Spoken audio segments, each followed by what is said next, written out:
오늘날 우리들에게 사라져버린 진리, 우리를 억누르고 있는 것, 그것이 무엇인가? 목회자인 저에게 있어서 좋은 교인은 어떤 교인일까요? 아무리 생각해봐도 저에게 좋은 교인은 제 말을 잘 듣는 교인인 것 같아요. 여러분들 교인의 입장에서 어떤 목사님이 여러분들에게 좋은 목사님인가요? 여러분들 마음에 드는 목사님이 아닙니까? 우리는 교회의 주인이 하나님이라고 하면서도 우리는 늘 내 기준으로 생각할 때가 참 많았던 것 같습니다. 그래서 우리 기준으로 세워졌던 굉장히 인간적인 교회와 이 믿음의 공동체에는 언제부터인가 사라져버린 진리에 대한 부분. 우리는 자유를 추구합니다. 자유를 뭐라고 생각하냐면 내가 하고 싶은 것을 하는 것이 자유라고 생각합니다. 그러나 우리는 우리 주변에서 자기가 하고 싶은 것을 한 것 때문에 중독되어 있는 자유를 잃어버린 사람들을 너무나 많이 접하게 됩니다. 내가 하고 싶은 것이 자유가 아니라 진리 가운데 살아가는 것이 우리를 자유롭게 한다고 하는 말씀의 진리를 우리들이 얼마나 알고 살아가는가. 얀 후스는 우리들에게 그런 도전을 주는 인물이기도 합니다. 조금 정리를 하자면 지난주에 우리들이 배웠던 존 위클리프에게서 불꽃이 튀었고 이 불꽃에 불을 붙인 사람이 얀 후스라면 이 불꽃에 횃불을 들고 나선 사람이 말틴 루터입니다. 그러니까 여러분들이 종교개혁을 이야기할 때 이 세 명 정도는 여러분들이 아는 것이 좋을 것 같다는 생각이 들고요. 얀 후스가 그 당시 교황권에 대하여 여러 가지 개혁을 시도합니다. 어떤 내용들이냐면 교황이 무오하다, 교황은 잘못이 없다, 이거 잘못됐다는 거죠. 고해성사, 이거 성경적이지 않다는 겁니다. 상급자인 성직자에게 무조건 복종해야 된다, 이것도 성경적이 아니라는 겁니다. 성직자의 독신, 이것도 성경적이 아니라는 거죠. 면죄부, 성경적이 아니라는 겁니다. 지금 우리들에게 너무나 당연하게 생각하는 이런 일들을 얀 후스가 가지고 나왔기 때문에 얀 후스는 화형을 당합니다. 진리는요, 우리들에게 굉장히 큰 도전을 주는데 우리가 진리로 살아간다고 하는 것은 그렇게 낭만적인 차원에 대한 문제가 아니라 때로는 우리의 목숨을 걸어야 되는 문제이고, 이 진리가 누군가에 의해서 나타나기 시작할 때 이 진리는 누군가에게 강력한 영향력을 미치게 된다는 거예요. 존 위클리프는 죽은 다음에 그 시신을 파내서 화형을 당했고, 얀 후스는 화형을 당해 죽었던, 진리를 수호했던 사람들 때문에 오늘 우리가 이렇게 말씀을 들을 수 있다는 것이 놀라운 일이기도 합니다. 얀 후스에게 정말 힘들었던 것은, 제가 쭉 공부를 하면서 그도 성직자였는데 그와 함께 있던 다른 성직자들을 비판하며 나왔던 이 개혁이 얼마나 힘들었을까. 우리 공동체 안에 누군가를 비판한다고 하는 것, 그 결코 쉬운 일이 아닙니다. 제가 지난 목요일이었던 것 같은데 제가 광주에 목회자들을 위한 세미나를 이렇게 인도하러 가게 되었습니다. 제가 이제 KTX를 이렇게 타고 가는데 거기에서 제가 참 기분이 별로 안 좋았던 일이 있었어요. KTX를 타면 방송이 나옵니다. KTX 타보셨나요? 타보셨어요? 좋습니다. 예, 방송이 나와요. 딱 출발할 때 뭐라고 나오냐면 이 상대방을 위해서, 질서를 지키기 위해서 전화를 받을 땐 밖에 나가서 복도에서 받아주십시오, 이런 방송이 나오고 있는데 한 사람이 계속 전화를 받고 있는 거예요. 한 번이 아니라 계속 전화가 옵니다. 근데 사람이 참 이상하죠. 그냥 신경 안 쓰면 되는데 누가 옆에서 전화하면 또 무슨 소리인가 듣잖아요. 계속 신경이 쓰이는 거예요. 왜 저 사람이 이렇게 예의가 없을까? 그러면서 이렇게 안 좋은 이렇게 기분을 가지고 목포까지 갔고요. 이제 세미나를 마치고 이제 올라오는데 제가 기차를 타자마자 제가 습관적으로 그런 거죠. 늘 이제 성경을 먼저 꺼내놓고 제가 오늘 이 말씀 준비한 원고를 놓고 이렇게 보다가 제가 좀 피곤했어요. 제가 좋아하는 프로그램이 하나 있습니다. 개그 콘서트. 처음 보게 된 건 우리 교회 교인 몇 명이 그 멤버이기 때문에 이제 보기 시작했는데 재미있어요. 제가 이렇게 이어폰을 끼고 보는데 제가 이제 유튜브에서 이렇게 보고 있는데 제가 처음 보는 그 코너였어요. 힙합의 신, 이런 코너가 있더라고요. 그런데 이게 힙합을 하면서 이야기를 하는데 말을 잘 못 알아듣겠는 거예요. 볼륨을 최대한 올리고 이렇게 듣고 있는 거예요. 앞에 있던 어떤 분이 저를 톡톡톡 치는 거예요. 그래서 왜 그러냐 그랬더니 일부러 그러시는 거예요. 그래서 왜요? 그랬더니 이게 꽂았는데 반쯤 꽂혀가지고요. 그게 다 들리고 있는 거예요. 그래서 목포에서 출발을 했는데 사람이 많지 않잖아요. 전부 저를 바라보고 있는데 성경책을 펴놓고 힙합의 신이 막 이렇게 울리는 그 장면. 야, 이게 제가 얼마나 얼굴이 뜨거워졌는지 몰라요. 근데요, 바로 제가 내려올 때 누군가 전화 받는 사람에게 손가락질 뜨는 그 손이 나에게 그대로 향해 있는 거예요. 이 말씀을 준비하면서 개혁이 왜 힘들까? 저도 요즘 개혁에 대한 이야기를 참 많이 합니다. 문제는 내가 손가락질을 하고 이거 고쳐야 된다고 이야기를 하지만 그 개혁의 대상이 내가 될 수 있다고 하는 것, 우리의 불완전함 때문에 누군가의 잘못을 지적한다는 건 너무너무 어려운 일입니다. 또한 우리와 함께 있는 공동체에게 비난을 한다고 하는 것도 정말 쉬운 일이 아닌 것 같아요. 그러나 개혁과 진리라고 하는 것은 내가 완전하기 때문에 이루어지는 것이 아니라 내가 부족하지만 하나님의 말씀의 진리가 훼손되고 있다고 하는 것을 내가 느끼고 깨달을 때 누군가는 진리의 횃불을 드는 것, 그것이 개혁에 대한 것은 아닐까. 얀 후스가 이런 말을 합니다. 나의 목적은 하나님이 내게 알려주신 진리, 특별히 거룩한 성경의 진리를 죽기까지 지키는 것이라고 고백한다. 왜냐하면 진리는 영원히 전능하게 서 있으며 영원히 전능하게 남아있기 때문이다. 1411년 얀 후스는 진리를 선포하다가 설교 금지령을 당하게 됩니다. 그는 성직자였는데 더 이상 설교를 하지 못하게 됩니다. 그때 얀 후스는 또 이렇게 이야기합니다. 그의 친구들에게 그리스도 자신도 악당과 같이 파문되어 십자가에 못 박히셨음을 상기시켜 주었다. 그분을 위하여 우리가 재산과 친구들과 세상의 존귀와 우리의 하찮은 생명을 잃어버린다면 우리가 무엇을 잃겠는가? 형편없이 사는 것보다 잘 죽는 것이 낫다. 그에게 진리는 목숨을 건 일이었습니다. 제가 이전에 읽었던 믿음은 행동이 증명한다, 참 좋은 책입니다. 믿음은 행동이 증명한다. 쉐인 클레어본이라고 하는 사람이 쓴 책입니다. 거기에 아주 인상적인 구절이 하나 있어요. 우리가 어려운 사람을 돕고 착한 일을 하면 세상은 우리들에게 칭찬합니다. 그러나 우리가 예수님이 살았던 삶의 방식대로 살아가면 사람들은 우리를 십자가에 못 박을 것입니다. 낭만적으로 우리들이 누구를 돕는다, 선행을 한다, 이런 차원의 문제가 진리가 아니라는 말입니다. 이 세상 가운데서, 때론 불의한 세상 가운데서 우리들이 진리를 지키며 살아간다고 하는 것은 무척 힘든 일입니다. 그런데 진리를 따라 살아가야 되는 이유가 있을 때 우리는 진리를 향해 헌신할 수 있습니다. 조금 이 시대를 바라보며 하나님 한국교회를 바라보며 왜 이번에 우리들에게 이 말씀을 함께 나누게 하셨는가? 분명히 이 시대를 향해, 한국교회를 향해 우리들에게 주시는 진리에 대한 물음을 우리들에게 분명히 묻게 하신다는 생각을 합니다. 1411년 요한 23세가 면죄부를 파는 것에 대하여 얀 후스는 정면으로 들고 나옵니다. 이렇게 말을 합니다. 교황은 물리적 힘을 사용할 권리를 갖고 있지 않으며 돈의 지불은 진정한 용서에 유효하지 않고 용서는 진정으로 회개하고 자신들의 죄를 고백하는 사람들에게는 값없이 주어지는 것이기 때문에 면죄부는 필요 없다. 너무나 당연한 얘기잖아요. 근데 이 말을 한 것 때문에 얀 후스는 화형을 당합니다. 우리들이 진리 가운데 서지 못하고 우리들이 성경 말씀에 근거하지 못함으로 인하여 우리들이 얼마나 율법적이 돼가는가, 그 율법이 우리를 얼마나 억압하는가. 제가 지난주에는 11조에 대한 이야기를 했는데 오늘은 주일 성수에 대한 예를 제가 한번 들어보려고 합니다. 주일 성수가 뭡니까?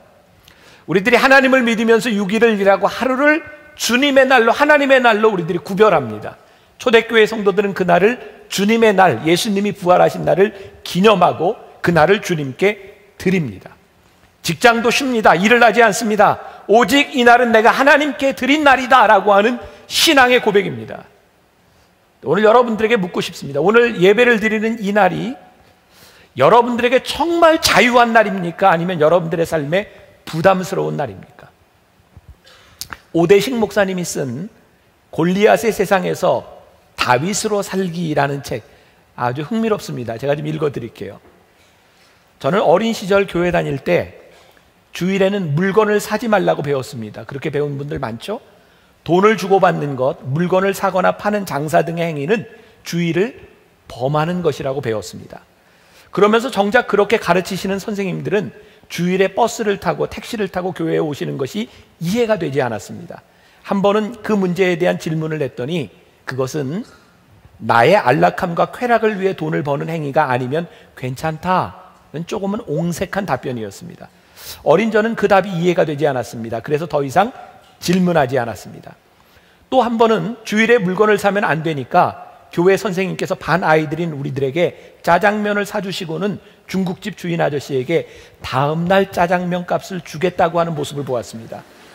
물론 선생님은 돈이 있었습니다. 그럼에도 불구하고 그날 돈을 지불하지 않은 것은 주일에 물건을 사면 안 되는 율법을 지키기 위해 애를 썼던 것입니다. 대체 무엇을 위한 율법인지 알 수가 없었습니다.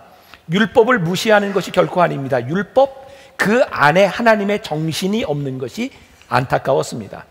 주일 성수에 대해서는 이런 설교를 많이 들어보셨을 겁니다. 장사를 할 때 주일에 문을 닫으면 월요일에 이틀 분량을 팔게 해주셔서 손해를 보기는커녕 돈을 더 많이 벌게 해주신다는 그런 내용. 이와 똑같지 않더라도 비슷한 내용의 말씀을 많이 들어왔고 그때마다 그렇게 살았더니 부자가 되었다는 어떤 집사님과 장로님들의 간증도 소개가 되었습니다. 그러나 주일 성수의 정신은 주일에 돈 버는 것을 쉬면 하나님께서 월요일에 더 많이 벌게 해주신다는 것이 아닙니다. 더 많이 벌 수도 있고 그렇지 않을 수도 있습니다. 주일을 철저하게 쉬면 나머지 6일을 통해 더 많은 돈을 벌게 하거나 보상해 주신다는 것이 아닙니다. 주일 성수의 가장 중요한 정신은 11조 정신과 같습니다. 그것은 주일 성소를 하면 손해를 본다는 것입니다. 주일에 문을 닫으면 닫은 것만큼 팔지 못하는 것이 분명히 손해가 될 것입니다. 그런데 하나님이 물으시는 겁니다. 그럼에도 불구하고 네가 문을 닫을 수 있느냐는 것입니다. 분명히 손해를 보는 것이 사실인데 그럼에도 불구하고 하나님을 믿는 그 믿음 때문에 손해를 감수할 수 있느냐는 것입니다. 왜냐하면 사람은 돈으로만 사는 것이 아니라 하나님의 인도하심으로 산다는 믿음의 고백이 있기 때문에 우리들이 주일을 지킬 수 있는 겁니다. 여러분들 보세요. 만약에 그동안 우리들이 배워왔던 주일 성수에 대한 가르침이 여러분들 주일 성수를 잘하면 하나님이 축복해 주셔서 장사가 잘 될 것이라고 배워왔다면 주일 성수를 안 하고 더 돈 벌 수 있는 것을 가르친다면 그것을 따라가지 않겠습니까? 진리를 벗어나서 비진리에 우리의 관심이 가면 비겁해집니다. 쉽게 타협합니다.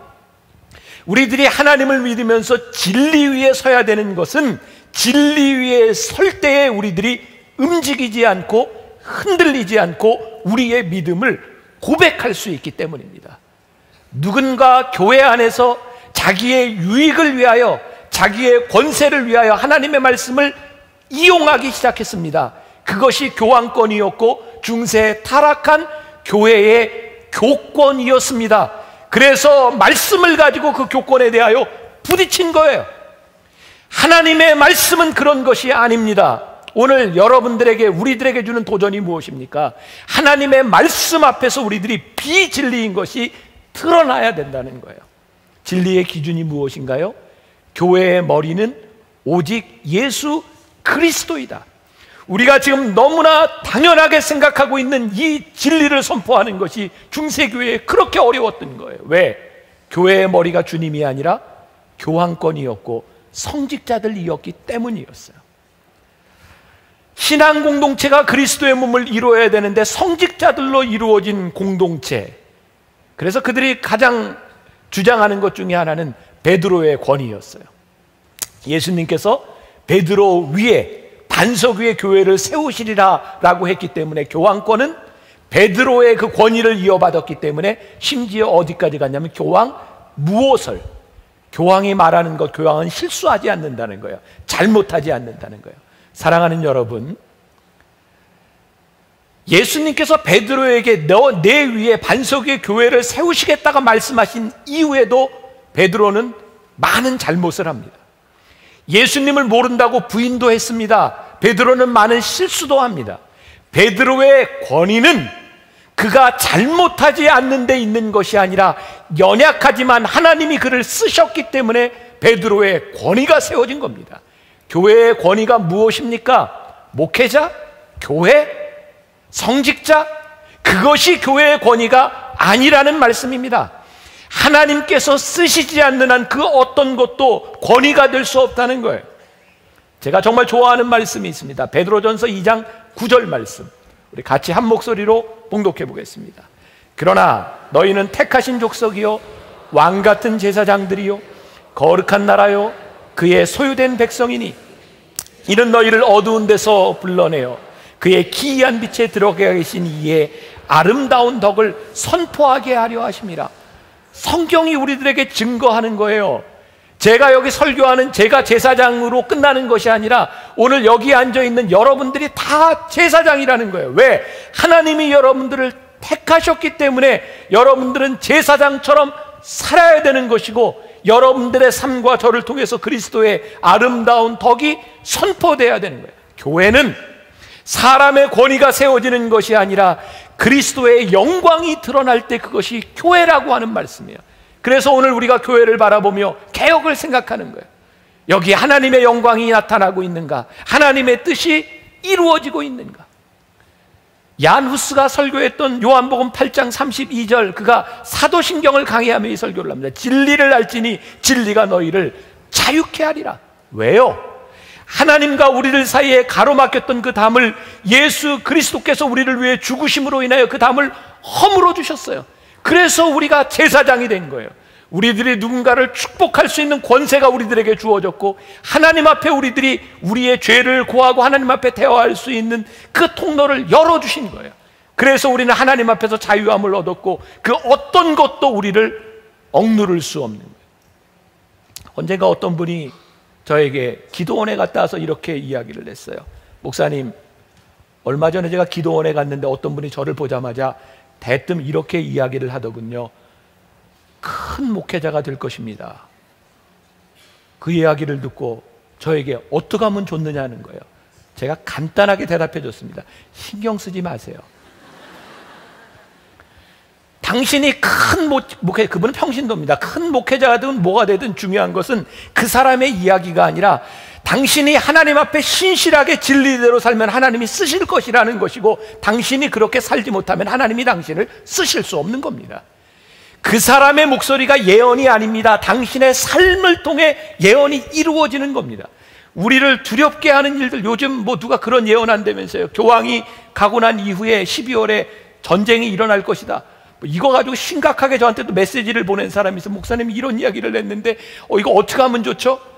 제가 속으로 그랬어요. 짜장면이나 먹어라. 예? 아니, 세상에 그런 걸 가지고 고민을 해요?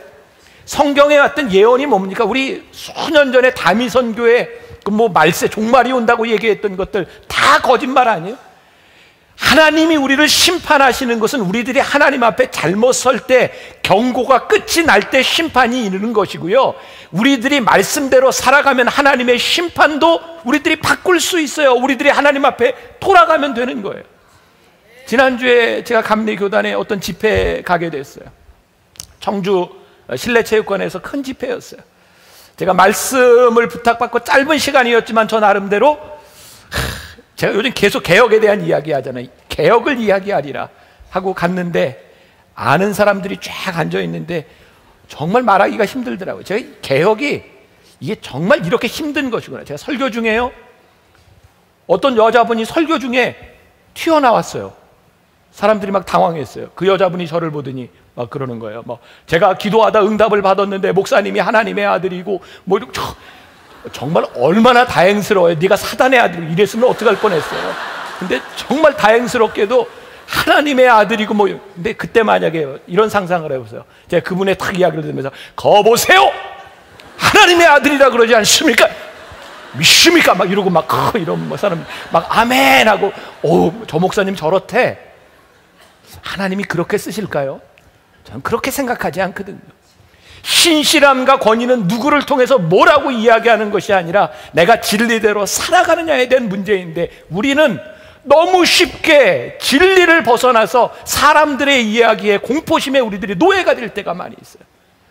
왜 사람들이 교황의 권위에 대해서, 성직자들의 권위에 대해서 그렇게 무지몽매하게 그렇게 억눌려 살았을까요?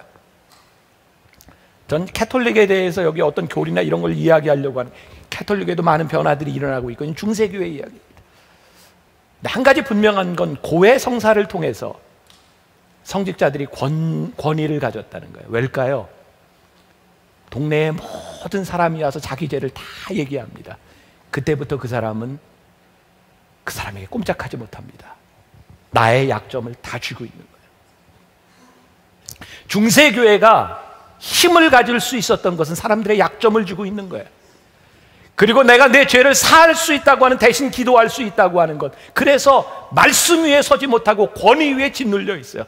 진리를 알지니 진리가 너희를 자유케 하리라.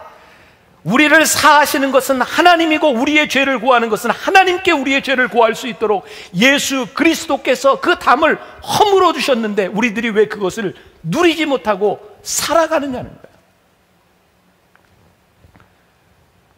이런 가르침 여러분들 많이 받으셨죠? 목회자에게 잘하면 자손까지 축복받아, 뭐 이런 얘기. 얼마나 좋은 얘기입니까? 목회자에게 잘못하면 벌받아. 그런 일 없습니다. 목회자에게 잘못하고 잘하고에 대한 문제가 아니라, 여러분들이 누구에게나 잘하면 하나님이 축복하십니다. 여러분들 누군가에게 여러분들이 못하면 하나님께서 여러분들 그냥 두시지 않습니다. 하나님은 때가 되면 심판하시는 분이기 때문입니다. 그러나 여러분들이 교회 안에서 우리들이 신앙생활하면 여러분들이 목회자에게 잘해야 되는 이유가 무엇입니까? 여러분들이 부모님에게 잘 효도하듯이 제가 여기에서 말씀을 전하는 사람이고 여러분들이 말씀을 듣는 사람이기 때문에 저와 관계가 좋은 것이 신앙에 도움이 되지 않겠습니까? 어떻게 목회자에게 잘한다고 축복을 받고 목회자에게 못한다고 하나님이 저주하시겠습니까? 목회자를 바라보며 여러분들이 하셔야 될 일이 있으면, 저 무척 힘든 이야기인데, 여러분들이 말씀 위에 서서 저를 감시하는 사람이 되어야 합니다. 제가 말씀 앞에서 벗어나면 여러분들이 이야기해 줄 수 있어야 이 교회와 재단이 바로 쓰는 것이지, 목회자가 무서워서 말씀에 벗어난 걸 그냥 지나가고 있다면 이 교회를 하나님이 어떻게 쓰실 수 있겠습니까? 여러분들에게도 그런 자세가 되어 있어야 하는 겁니다. 감정적인 문제가 아니라 여러분들이 말씀에 찔림이 있고 말씀대로 살아가지 못하는 것 때문에 여러분들이 고민할 때 이 말씀이 비수처럼 여러분들에게 꽂혀서 여러분들의 삶을 변화시키는 역사가 일어나야 진리가 우리들 가운데서 일어나지 않겠습니까? 문제가 무엇입니까? 그리스도가 교회의 머리인데 당시 교회는 그리스도를 머리로 생각하지 않고 서로 머리가 되려고 생각합니다. 그래서 싸움이 일어나는 거예요. 예수 그리스도만 교회의 온전한 머리가 되신다면 싸움이 일어나지 않을 텐데 그 싸움들이 일어나는 거예요. 하나님의 사랑을 왜곡하기 시작합니다. 우리가 흔히 그렇죠. 내 자식이 너무너무 사랑스러워서 다른 자식한테 못할 짓을 합니다. 그 사랑입니까? 왜곡된 사랑입니다. 당시 교회가, 당시 교황권이, 성직자들이 하나님을 너무너무 사랑하기 때문에 하나님을 위하여 교회를 짓는다고 가난하고 약한 사람들에게 면죄부를 팔았습니다. 왜곡된 사랑입니다. 하나님을 너무나 사랑하기 때문에 저 성지를 탈환한다고 군대를 일으켜서 십자군을 일으켜서 사람들을 무자비하게 죽입니다. 하나님을 사랑한다고 했지만 왜곡된 사랑입니다. 마태복음 5장 9절에 보면 화평케 하는 자는 복이 있나니 하나님의 아들이라 일컬음을 받을 것이미요 라고 말씀하고 있습니다.